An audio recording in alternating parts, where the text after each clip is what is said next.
Today also we were talking about mass communication, and yesterday we have talked more in detail about the elements. कल हम लोगों ने elements को लेके ज़्यादा discussion करा था कि किस तरीके से जो elements हैं उनका working बदल जाता है जब हम interpersonal communication या group communication को छोड़ के mass communication में आते हैं, because gatekeeping involve हो जाती है।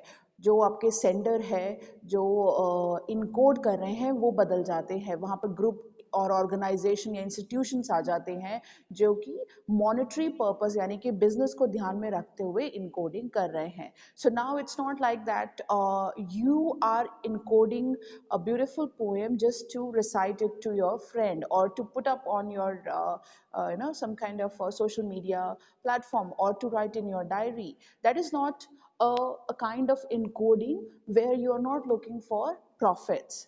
सो यहाँ पर मास कम्युनिकेशन में जब आप इनकोडिंग करते हैं तो प्रॉफिट दिमाग में हमेशा रहता है। A film maker is making a film, he or she is thinking about how much money will I be able to get. If somebody is making a news program, then the editor is thinking will be able to get better TRP. The reporter is also thinking, the channel owner is also thinking, everybody is thinking like that. Even the people, those who are involved in all other activities in the process of communication, they all are thinking about business, how more they can earn, how more money they can make. So mass communication में जो elements हैं उनकी working भी बदल जाती है। कल हम लोगों ने इस बारे में बात करी, ऑडियंस भी किस तरीके से, ऑडियंस का नेचर भी जो है वो बदल जाता है। इंटरपर्सनल कम्युनिकेशन में आपकी जो ऑडियंस है वो साथ साथ में आपके लिए इनकोडर भी बन जाती है। कैसे? जैसे मान लीजिए you are talking to your friend, so you're telling your friend about something, or you're asking your friend that would you like to go to some place. तो आपकी बात के बाद उनका जवाब भी आएगा, फिर उसके बाद आप अपने जो भी आपके नेक्स्ट मैसेज है उसको रीफ्रेम करेंगे। तो यहाँ पर ऑडियंस जो है वो अलग से एक एंटिटी या अलग से कैटेगरी नहीं होती है। इंटरपर्सनल कम्युनिकेशन में, ग्रुप कम्युनिकेशन में, मास कम्युनिकेशन में वो अलग कैटेगरी बन जाती है, क्योंकि जो फिजिकल डिस्टेंस है, जो फिजिकल गैप है between the sender and receiver, वो बहुत बढ़ जाता है। फिल्म मेकर जिसने बनाया है वो बहुत दूर है उन लोगों से जिनको थिएटर में फिल्म दिखाई जाएगी। तो वो अपने फिल्म को यानी कि अपने मैसेज को बार बार रीफ्रेम नहीं कर सकता। एक बार जैसी बन गई उसके बाद लोगों को चाहे कितनी प्रॉब्लम हो रही हो, ही or she can not change the film, वो बन चुकी है। तो वो जो रीफ्रेमिंग है या एडिटिंग है वो नहीं हो सकती। तो कल हम लोगों ने इस बारे में बात करी थी। आज हम लोग बात करेंगे characteristics of mass communication. We'll talk about functions and we'll also talk about concepts attached. Okay, so starting with the functions. Here I have listed few functions. अभी आप लोगों को याद होगा कि हमने second unit में जब functions की बात करी थी, तो we have only talked about 4 basic functions.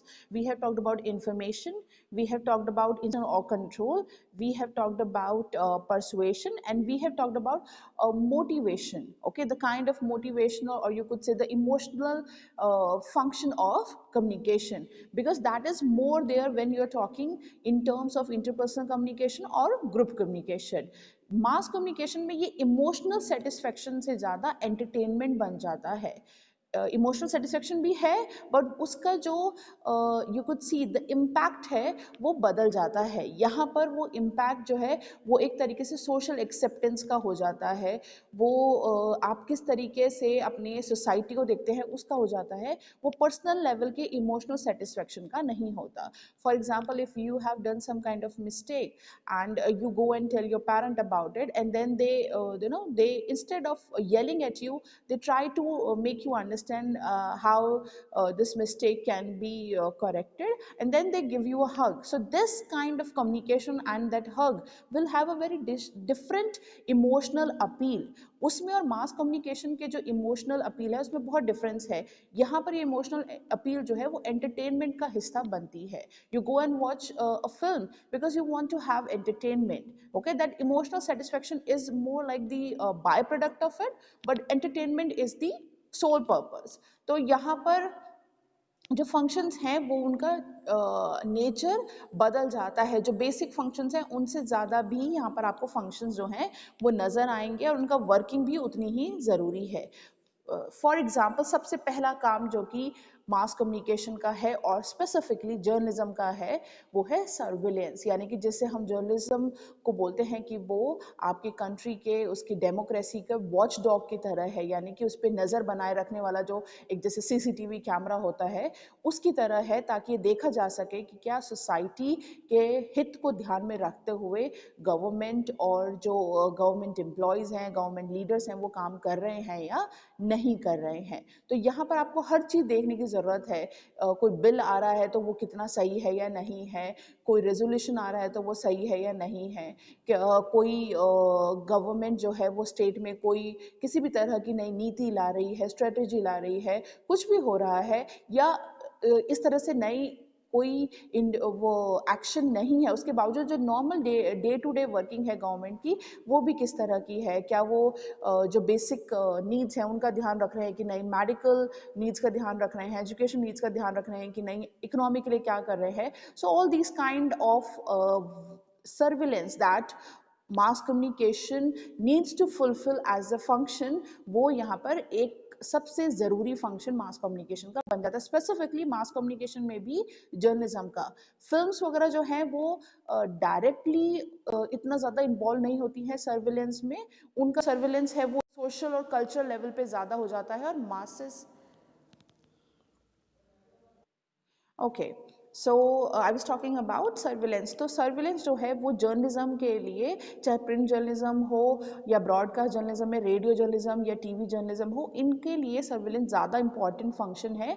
Films के लिए ये जो फंक्शन है सर्विलेंस का वो मासेस के लिए हो जाता है, यानी कि instead of just focusing on what the government or the democratic leaders are doing, they are more concerned about how the society is evolving. इसीलिए फिल्म्स का सर्विलेंस अलग तरह का है, it's more generalised for the public, for the common masses.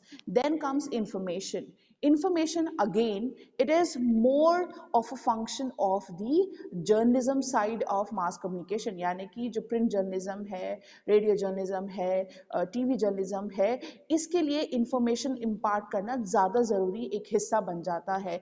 इसके अलावा जब हम बात करते हैं फिल्म्स की या जो नॉर्मल टीवी प्रोग्राम्स आते हैं, वहाँ पर इंफॉर्मेशन एज सच नहीं है, लेकिन जिस तरह का कंटेंट दिया जाता है फिक्शनल स्टोरीज में, वहाँ से भी आप बहुत तरह की इंफॉर्मेशन की नीड को एक तरीके से इनिशिएट कर सकते हैं, उसको इग्नाइट कर सकते हैं, उसको चार्ज कर सकते हैं।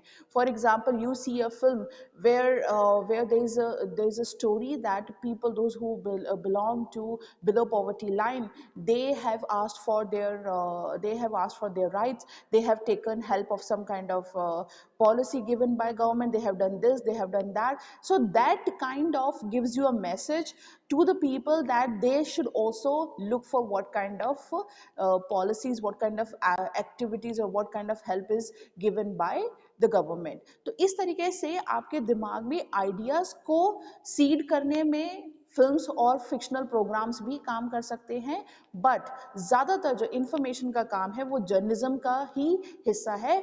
जो बाकी के मास कम्युनिकेशन के मीडिया है, जैसे फिल्म है या जो नॉर्मल टीवी चैनल्स है, वहाँ पर ये इन्फॉर्मेशन जो है इसका रूप बहुत कॉन्क्रीट नहीं होकर सटल हो जाता है।